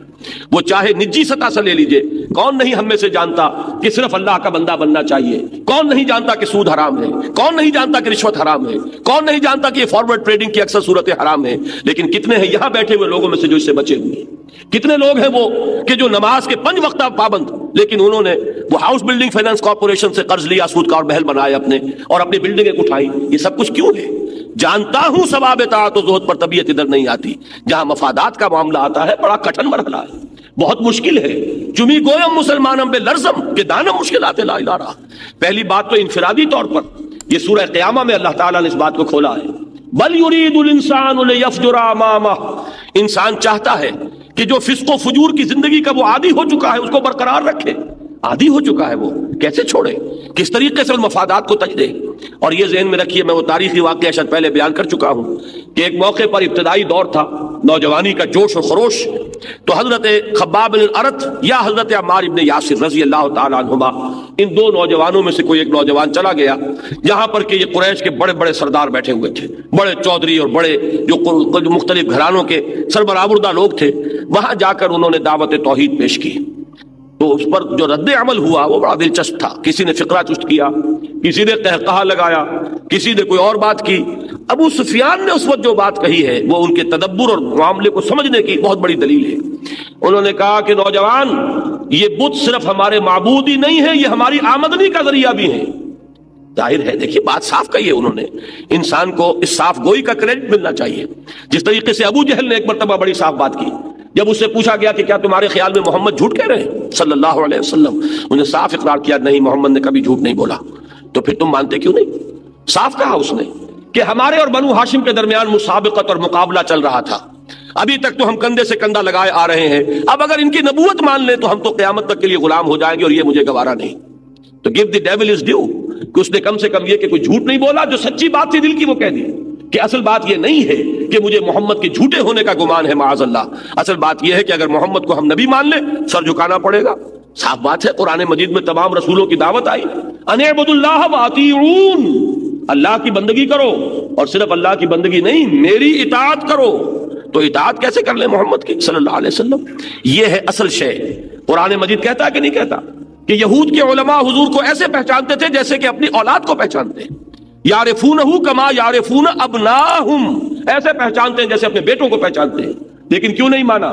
سیادت قیادت مسند پر وہ بیٹھے ہوئے تھے، وہ تھے کہ جن کے ہاتھ چومے جا رہے تھے، جن سے فتوے پوچھے جا رہے تھے، یہ کون آ گیا نیا آدمی؟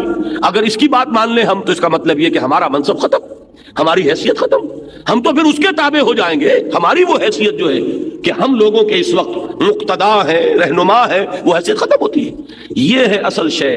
تو فرمایا کبر علی المشرکین ما تدعوہم الیہ۔ دیکھیے یہ بات جو میں نے کہی تھی کہ یہ بت ان کی آمدنی کا ذریعہ تھے، اس کو تفصیل سے سمجھ لیجئے۔ نمبر ایک تو یہ کہ پورے عرب کے معبود جب مکے میں رکھے ہوئے تھے، حج کے لیے جب لوگ آتے تھے، جو چڑھاوے چڑھاتے تھے وہ کہاں جاتے تھے؟ ایک تو یہ آمدنی کا ذریعہ ہے۔ مزاروں پہ جو چڑھاوے چڑھتے ہیں کہاں جاتے ہیں؟ سیدھی سیدھی بات ہے، کوئی اتنی قیمتی چادر لایا چڑھا گیا، کوئی اور چادر لایا، یہ چادریں جاتی کہاں ہیں؟ آخر کوئی تو ان کا مصرف ہوگا، یہ کس کی آمدنی کا ذریعہ بن رہی ہے؟ پہلی بات تو یہ سمجھ لیجئے کہ وہ مجاور تھے، قریش مکے کے مجاور، 360 بت رکھے ہوئے ہیں، جو چڑھاوا چڑھے گا انہی کے پاس آئے گا۔ اسی میں سے بڑے سمجھدار تھے، اسی میں سے کچھ حصہ نکال کر وہ ان کے لیے دودھ کی سبیلیں لگا دیتے تھے، پانی پلانے کا انتظام کرتے تھے، سقایا پانی پلانا کہ حجاج خوش بھی رہیں، آئیں دیکھیں کہ ہم نے ان کے معبودوں کو ٹھیک رکھا ہوا ہے، ان کو کوئی گدن نہیں پہنچایا ہے، آئیں چڑھاوے چڑھائیں، چڑھائے ہمارے پاس جائیں۔ نمبر دو یہ کہ جب پورے عرب کے قبائل کے یہاں پر بت رکھے ہوئے ہیں تو ظاہر بات ہے کہ اب قریش کے قافلے کے اوپر کوئی حملہ نہیں کر سکتا. قریش کو پروٹیکشن حاصل ہو گئی.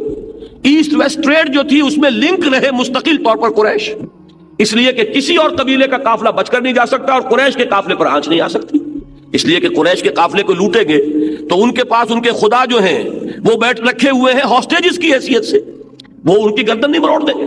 لہذا ان کی وجہ سے ان کے قافلوں کو وہ امن حاصل تھا. قرآن مجید نے اسی لیے کہا ہے کہ تمہیں اس گھر کی وجہ سے امن حاصل ہوا تھا.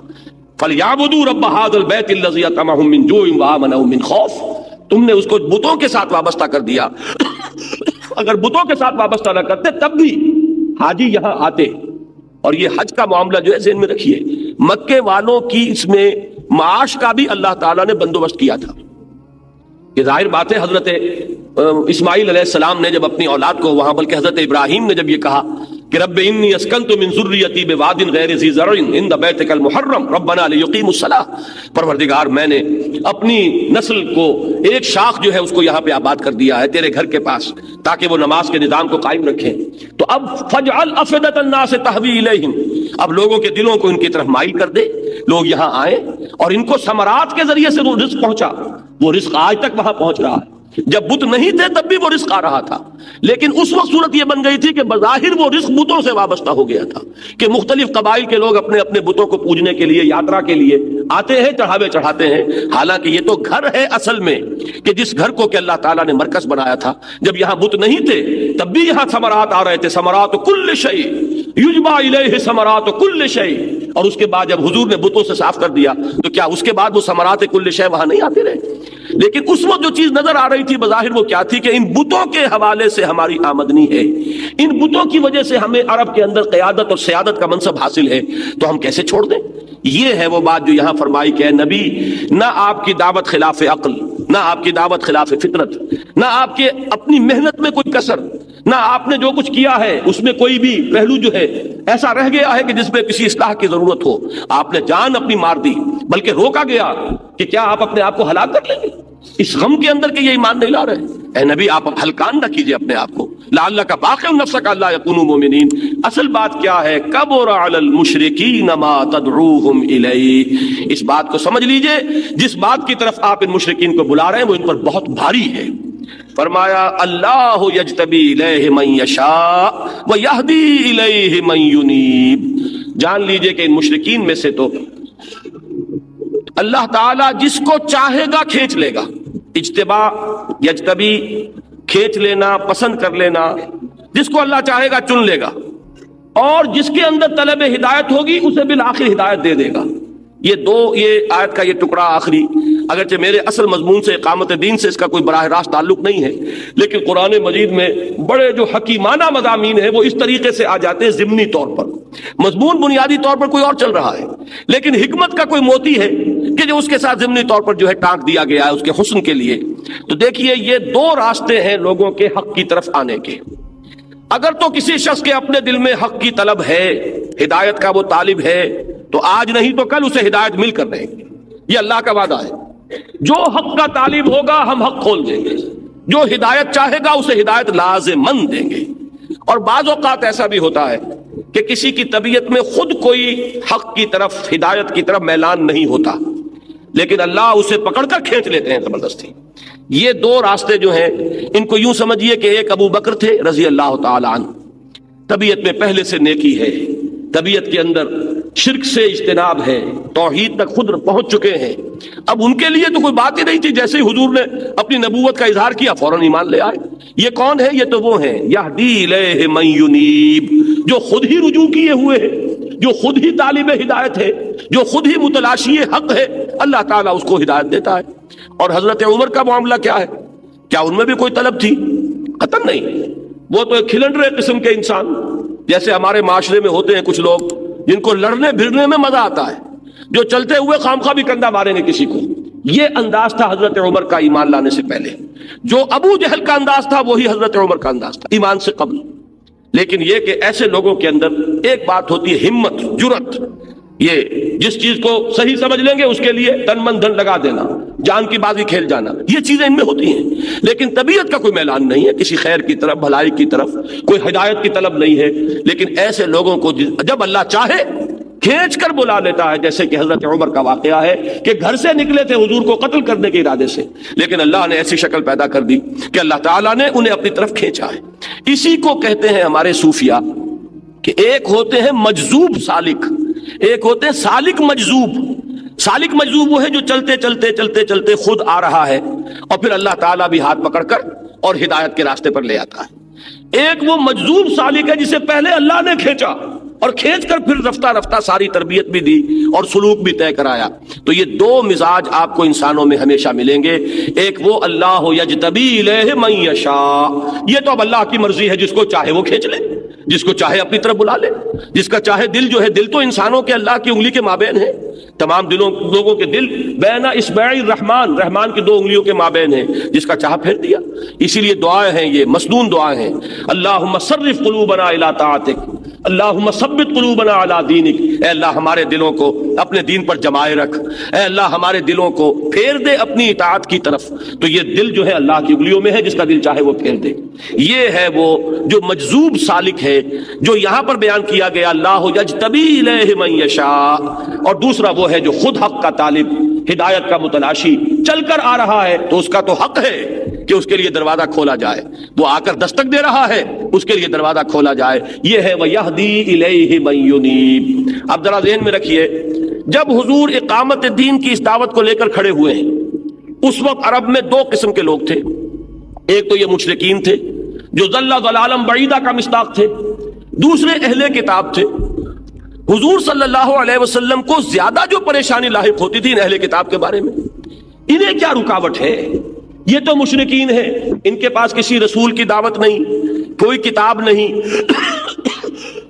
2000 سال بیت گئے حضرت اسماعیل علیہ السلام کے بعد سے، یہاں کوئی نبی نہیں آیا، کوئی رسول نہیں آیا، لہذا ان کے لیے تو پھر بھی کوئی بات سمجھ میں آتی ہے، ان کی دوری، ان کا اس کو قبول نہ کرنا، ہچکچانا، اس لیے کہ بہت فاصلہ ہے۔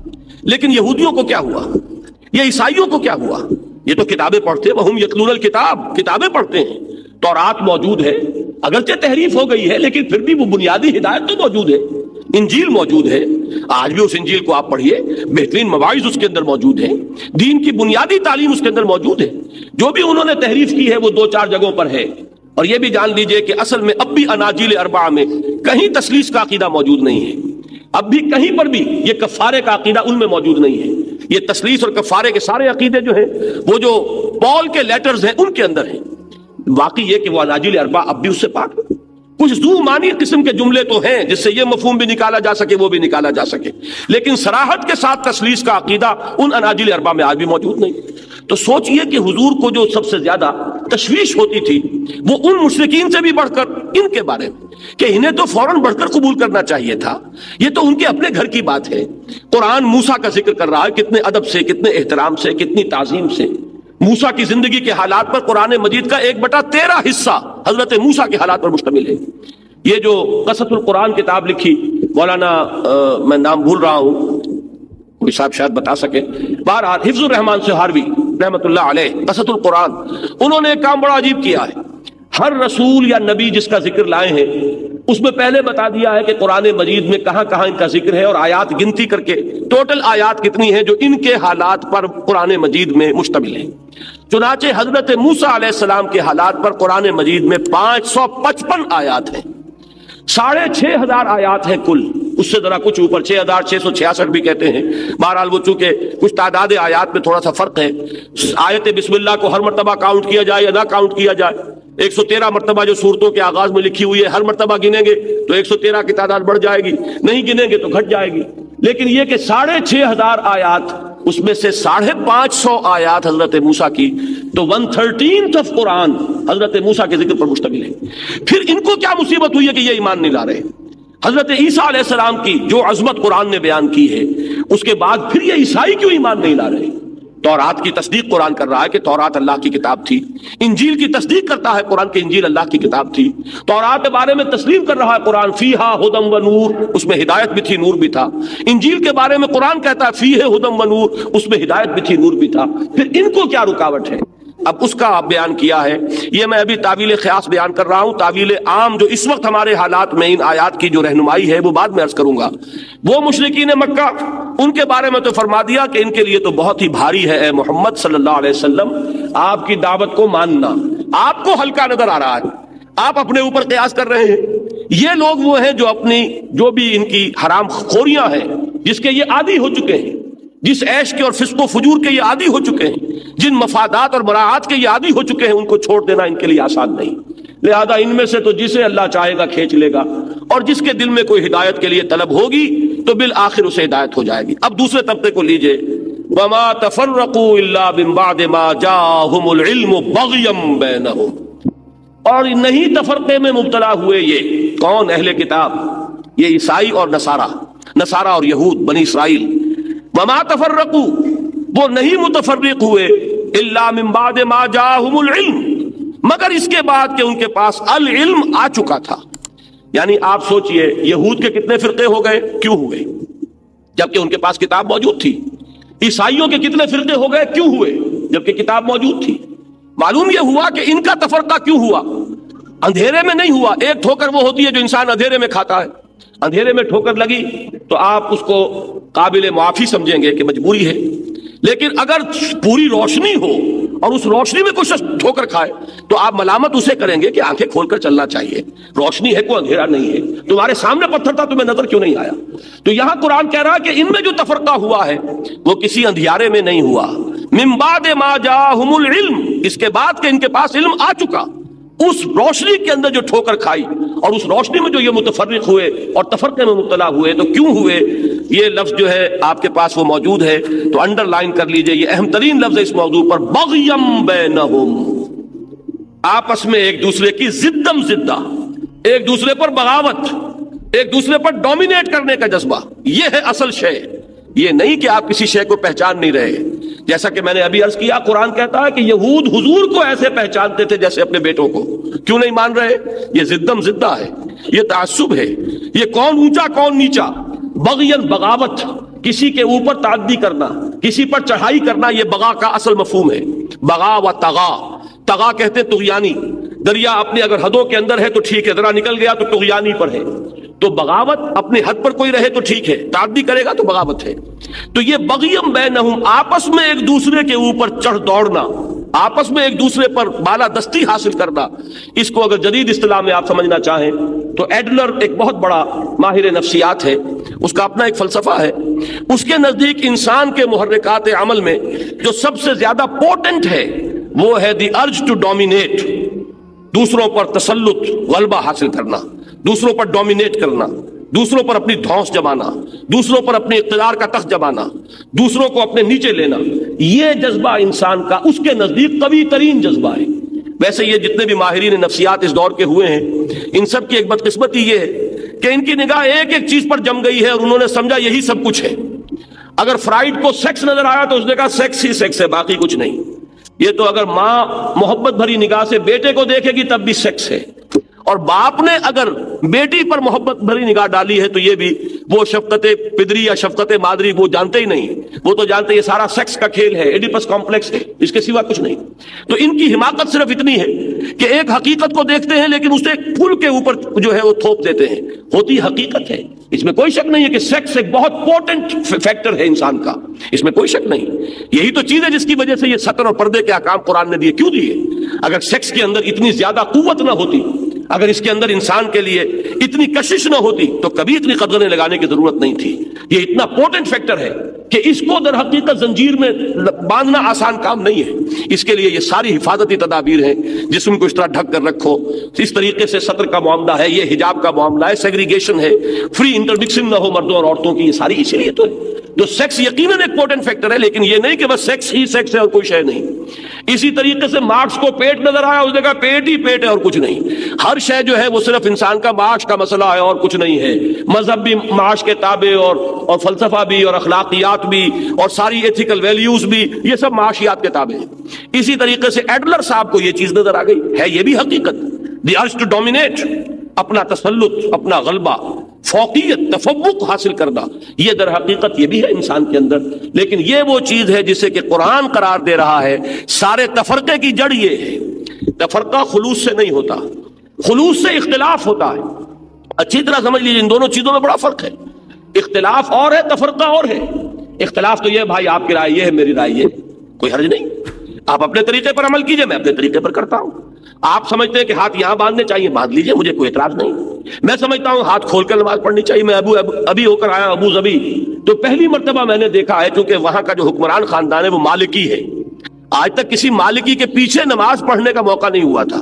لیکن جس مسجد میں جہاں میرا قیام تھا اس کے قریب کی مسجد میں ویسے متاثر ہوا. وہ اس جو وہاں کے جو رئیس ہیں اور امیر ہیں ان کے رشتہ دار ہیں اور منسٹر ہیں، لیکن نماز وہ پڑھاتے ہیں مسجد میں. تو میں پورے اہتمام کے ساتھ ان کے پیچھے، اس لیے کہ واقعہ یہ ہے کہ کوئی شخص صاحب حیثیت ہو، اس کی معاشرے میں کوئی اہمیت ہو اور وہ نماز پڑھائے تو وہ امامت کا جو تصور اسلام دیتا ہے اس سے قریب تر ہے. لہذا میں نے بڑے یعنی اطمینان کے ساتھ اور بڑی میں کہوں گا کہ شوق کے ساتھ ان کے پیچھے نمازیں پڑھی، اور وہ ہاتھ کھول کر نماز پڑھتے تھے. اللہ اکبر کیا کہ پہلے دن تو میں حیران ہوا، یہ کیا ہوا، یہ ہاتھ باندھنا بھول گئے. بعد میں مجھے خیال آیا کہ یہ شاید مالکی ہیں، اور میں بالکل پیچھے. واقعہ یہ ہے کہ اتنے انہیں دعائیں یاد ہیں، اتنے اذکار انہیں ازبر ہیں. فجر کی نماز کے بعد بیٹھ کر جتنی دیر تک وہ دعائیں پڑھتے رہتے ہیں، وہ یعنی واقعہ بہت متاثر ہو کر آیا. ان صاحب کی ذاتی شخصیت. تو میں عرض کر رہا ہوں کہ ہاتھ یہاں باندھ کے نماز پڑھنا چاہتے ہو باندھ لو، کھول کے پڑھنا چاہتے ہو کھول لو، یہ اختلاف ہے. اور اگر یہ ہو کہ اس کے پیچھے اب نماز نہیں ہوتی، اب ہماری نماز علیحدہ ہوگی، ہماری مسجد علیحدہ، یہ تفرقہ ہے، یہ کٹ جانا ہے، یہ من دیگرم تو دیگری ہے. تو تفرقہ اور شے ہے، اختلاف اور شے ہے. اختلاف امام مالک میں، امام احمد ابن حنبل میں ہے. اختلاف امام مالک اور امام ابو حنیفہ میں ہے. اختلاف امام ابو حنیفہ اور ان کے شاگردوں میں ہے. قاضی ابو یوسف کی رائے اور ہے، امام محمد شیبانی کی رائے اور ہے، امام ظفر کی رائے اور ہے. تو اختلاف تو قطعاً کوئی بری شے نہیں، بلکہ اختلاف تو اس کائنات میں اللہ تعالیٰ کی کریشن کے اصولوں میں سے ایک اصول ہے. دو انسانوں کی شکلیں ایک جیسی نہیں، دو انسانوں کی انگوٹھے کے یہ جو نقش ہیں یہ ایک جیسے نہیں. تھمب امپریشن کی بنیاد پر آپ لوگوں کو پہچانتے ہیں. تو معلوم ہوا کہ اختلاف میں کوئی بری بات نہیں ہے، تفرقہ برا ہے. اور تفرقہ جہاں بھی ہوتا ہے وہ خلوص سے نہیں ہوتا. وہ تفرقہ ہمیشہ جو ہے وہ ہوتا ہے بغیم بینہم وما تفرقوا الا من بعد ما جاءہم العلم بغیم